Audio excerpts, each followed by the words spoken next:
திருச்செந்தூர் கோவிந்தம்மாள் ஆதித்தனார் மகளிர் கல்லூரியில் 2026-2027 கல்வியாண்டிற்கான மாணவர் சேர்க்கை நடைபெறுகிறது. சென்னையில் கருமேகங்கள் சூழ்ந்து காற்று வீசி வருவதால் வெயிலின் தாக்கம் சற்று குறைந்துள்ளது. இது தொடர்பான காட்சிகளை முதலில் பார்க்கலாம்.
சென்னைக்கு மிக அருகில் சூரியன் வந்துவிட்டது என்பது போல கடந்த சில நாட்களாக வெப்பம் வாட்டி வதைத்துக் கொண்டிருந்தது சென்னை மாநகரை.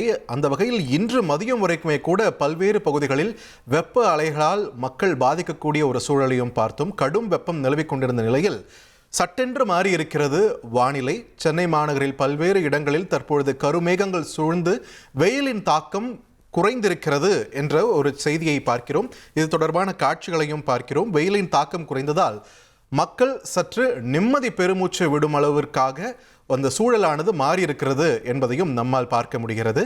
வெயிலின் தாக்கத்திலிருந்து மேற்கு தொடர்ச்சி மலையை ஒட்டி இருக்கக்கூடிய பகுதிகளுக்கு ஒரு மிகப்பெரிய ஒரு நிம்மதி கிடைத்த நிலையில் தற்பொழுது வெயிலோடவே தினம் தினம் வாழ்ந்து கொண்டிருக்கக்கூடிய சென்னை மாநகருக்கும் இன்று ஒரு சிறிய அளவிலான ஒரு நிம்மதி கிடைக்கும் வகையில் கருமேகங்கள் சூழ்ந்திருக்கின்றன.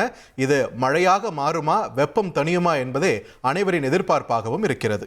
திருச்செந்தூர் கோவிந்தம்மாள் ஆதித்தனார் மகளிர் கல்லூரியில் 2026-2027 கல்வியாண்டிற்கான மாணவர் சேர்க்கை நடைபெறுகிறது.